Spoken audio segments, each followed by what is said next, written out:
14,000. That is the number of people killed by the guillotine during the Reign of Terror in Paris in 14 months. Doctors, lawyers, priests, farmers, nobles, servants. The machine did not distinguish. But there was one execution the crowds waited for above all the others. One they had been promised for years.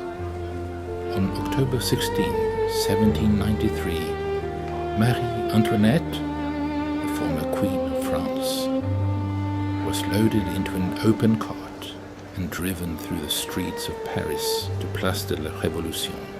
The crowd screamed. Some threw things. She did not look at them. She had been in prison for over a year. Her husband had been executed by the same blade 10 months earlier. Her children had been taken from her. She had been tried for crimes including, and I want you to hear this clearly, accusations of sexually abusing her own son. A charge fabricated to destroy whatever remained of her reputation. She had endured all of it. When she climbed the steps of the scaffold and stood at the top, she stepped on the foot of her executioner, a man named Charles-Henri Sanson, the same man who had executed her husband. And she turned to him, and she said 7 words that I have not been able to stop thinking about since I first read them, because they are not grief, they are not defiance. They are something that should not have been possible from a woman in that moment. And by the end of this video, you will not be sure whether those 7 words were the most gracious thing ever said on a scaffold, or the most devastating act of contempt ever directed at a revolution. Here they are.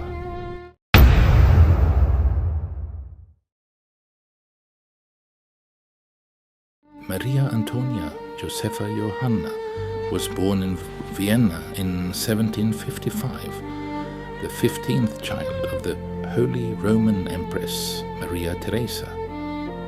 She was not educated for hardship, she was educated for performance. At 14 years old she was married to the heir to the French throne. A boy she had never met, Louis Auguste, who would become Louis XVI. The marriage was not a romance. It was a diplomatic transaction between 2 empires.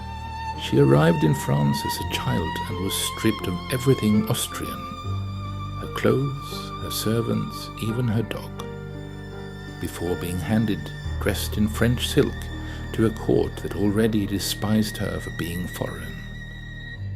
She became Queen of France at 18, and she was, by every historical account, completely unprepared for it.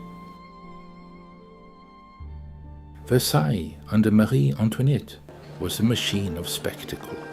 The gambling, the masked balls, the gowns designed by Rosberta that cost more than a French labourer earned in a year, the hair architecture, the rose gardens at the Petit Trianon, a private palace within the palace grounds, that she retreated to when the court became unbearable. The pamphleteers called her Madame Deficit. They printed cartoons of her in positions I will not describe. They said she was draining France dry while people starved. The reality is more complicated. France's financial collapse had structural causes that preceded her. But nuance does not sell pamphlets, and in revolutionary Paris, nuance could get you killed. In June 1791, she and Louis attempted to flee France. They were caught at Varennes, reportedly because the king's face was recognized from his portrait on a banknote. They were brought back to Paris as prisoners in all but name. August 1792. The Tuileries Palace was stormed. The royal family were imprisoned in the Temple Tower. January 1793. Louis XVI was executed. August 1793. Her son, the 8-year-old No, please Louis don't Charles, take him. was taken from her. She would never see him again. October 14th, 1793. She was tried. The trial lasted 2 days. 2 days for the Queen of France. After 38 years of life, after everything they had already taken from her, she was found guilty and sentenced to death. She had 2 days to wait. October 15th, 1793, the night before, she was held in a cell in the Conciergerie, a former royal palace converted into a prison. The cell measured approximately 12 feet by 12 feet. She had been there since August. She was 37 years old. Her hair had turned white. Not grey, white. Witnesses reported it had whitened rapidly in prison. The medical term is canitis subita, acute stress-induced depigmentation. Whether it occurred as dramatically as described is debated by historians. But the image survived because it contained its own meaning. A woman aged to old age by what had been done to her in months. She was permitted to see a priest, a non-juring priest, one who had refused to swear allegiance to the new republic, which was itself an act of quiet defiance on her part. What passed between them was not recorded. She wrote a letter. It was addressed to her sister-in-law, Madame Elisabeth. 14 pages. It was confiscated immediately and never delivered. It was only discovered and published 34 years later. In that letter, and I want you to hold this, she wrote, "I have learned in the school of misfortune that a great soul finds strength in calamity." She did not eat. A guard noted she consumed only a small amount of bouillon. No last meal request, no list of dishes, just broth. The woman who had once ordered gowns costing thousands of livres requested nothing for her final meal. That detail alone tells you something about the state she was in.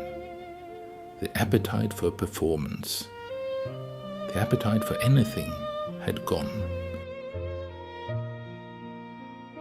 She was dressed in a white dress, the color of mourning for French royalty, also the color of innocence.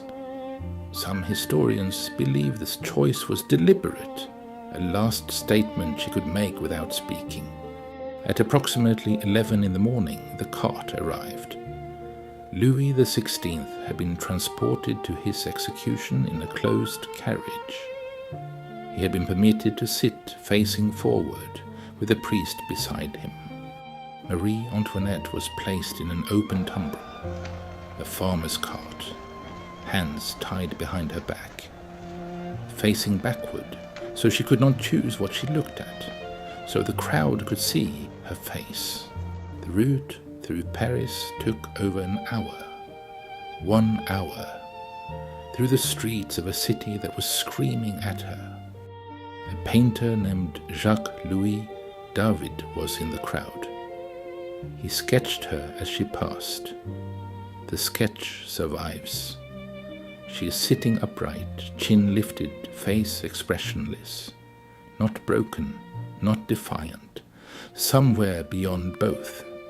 The scaffold stood at Place de la Révolution, where the Tuileries palace had stood. The home from which she had been dragged 14 months earlier. They had positioned the guillotine so she would see it. She climbed the steps. The scaffold was narrow. The steps were steep. Her hands were bound behind her, making the climb difficult. And at the top of the steps, in the moment before she was positioned at the lunette, she stepped on the foot of Charles-Henri Sanson, her executioner, and she turned to him and said, "Pardon me, sir. I did not mean to do it. Sanson recorded this. He wrote about it in his memoirs. He said she spoke the words calmly, that she showed no visible distress, that she was strapped to the bascule, the tilting board, and positioned at the lunette without resistance. The blade fell at 12 minutes past midday. She was 37 years old. Sanson held her severed head up to the crowd. The crowd cheered. A witness in the crowd wrote later that he had expected to feel something. Triumph, he said, or at least satisfaction. He wrote that instead he felt something he did not have a word for.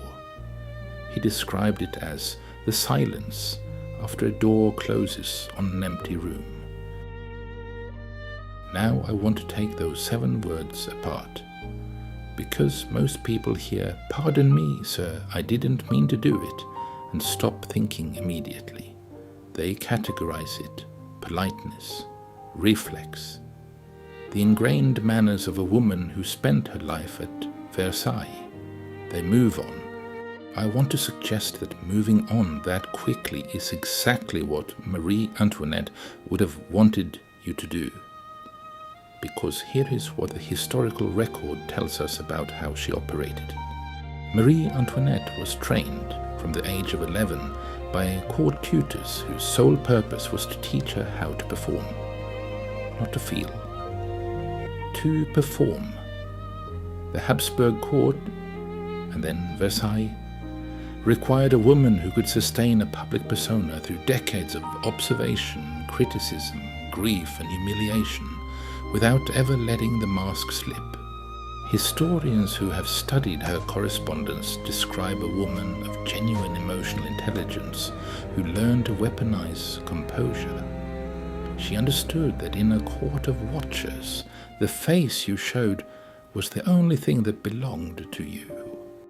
So the question you have to hold in your mind when you think about those 7 words is this. Was the apology a reflex? The last ghost of a woman conditioned so completely that grace was the only language she had left? Or was it a choice? A precise final act of a woman who knew exactly what she was doing with the last breath she controlled. Think about it from her perspective. She knew she was being watched. She had spent 37 years being watched. She knew that what she said on that scaffold would be recorded, would be reported, would be the last sentence attributed to her name for centuries. She had written 14 pages the night before that she knew would never be delivered. She had said nothing in court that could be used against her, and in the single unscripted moment at the top of the scaffold, when anyone else in human history might have screamed or wept or cursed, she produced 7 words of formal apology. Compare it to the alternatives. She could have said nothing. Many condemned prisoners did. Silence has its own power. It denies the crowd what they came for. But silence could also be read as defeat, as a woman with nothing left. And Marie Antoinette had something left. We know this because of what she actually said. She could have defied them, said something, anything, that would have given the revolution exactly the image it feared. A martyr, a queen dying with contempt on her lips. Some historians believe the Revolutionary Tribunal was actually afraid of this, that this was partly why the execution was processed so quickly. The longer she waited, the more time she had to compose something that would outlast them. A defiant last speech from the Queen of France could have become a royalist anthem for generations. She denied them that. But here is what she chose instead, and this is what I cannot stop returning to. She apologized to her executioner, as if he had been inconvenienced, as if she had bumped into a footman in a corridor at Versailles. With the same register of polite regret she might have used if she had accidentally knocked over someone's wineglass at a royal dinner. The form of address she used, Monsieur, was the formal mode. She did not use the revolutionary citoyen. She called him Sir. In 1793 Paris, that was not a neutral choice. It was royalist language. In front of a screaming Republican crowd, on the scaffold, with 30 seconds to live. What if the apology was not politeness? What if it was the most precisely calculated act of contempt ever performed in public? She treated the man about to execute her not as an executioner, not as an instrument of revolutionary justice, but as a servant she had inconvenienced. She did not acknowledge the revolution. She did not acknowledge the crowd. She did not acknowledge the blade. She acknowledged a man she had stepped on, and she apologized for stepping on him, and she used the address of a woman speaking to a member of staff. The revolution wanted her to beg, or to break, or to rage. It wanted something it could point to as proof that the monarchy had deserved its end. And in the last moment she controlled. The last performance of the most performed life in 18th century Europe. She gave them a woman apologizing to her footman. There is one more layer, and some historians dispute this entirely, but I think it is the most important detail of all. Some accounts suggest the stepping was not accidental, that it was deliberate, that she created the moment, that she stepped on Sanson's foot precisely in order to have a reason to speak, in order to produce a sentence that would be reported and would outlast every other sentence spoken that day, that she engineered her own last words in the 3 seconds available to her on the top step of the scaffold. We cannot know. Sanson's account says she stepped on him. It does not say she did it intentionally. The distinction is unverifiable and will remain so. But here is what the ambiguity itself tells us. The question of whether it was an accident is only interesting because of the kind of woman she was. A woman without her training, her composure, her particular understanding of what a performance could accomplish. And that question does not exist. It is only thinkable because it is her. I believe that apology was a performance, not the reflex of a broken woman, the final act of a woman who had been performing her entire life, who understood, in a way the revolution did not, that how you die can be as powerful as how you live. Not defiance, not submission. Pardon me, sir. The last sentence of the most watched woman in the world, spoken to a man with an axe in the language of a queen, addressing a servant on a scaffold built to unmake her. Her son, Louis Charles, 8 years old when he was taken from her, did not learn of his mother's execution for several days. He was being held in the Temple Tower. His jailer, a man named Antoine Simon, had been instructed to re-educate him, to make him forget he was royal. The boy, when he was eventually told, reportedly said nothing. He had been told his father was dead. He had been told his mother was a traitor. He had been conditioned systematically over months to distrust his own memory of her. I have thought about that silence more than I have thought about the apology, because it is not grief. It is something that has no clean name. A child trained out of being able to grieve his own mother. Louis Charles died in prison in 1795. He was 10 years old. The official cause was tuberculosis. When his body was examined, physicians noted signs of long-term malnutrition and what one doctor described in careful language as the physical manifestations of sustained psychological destruction. Louis Charles died in prison in 1795. He was 10 years old.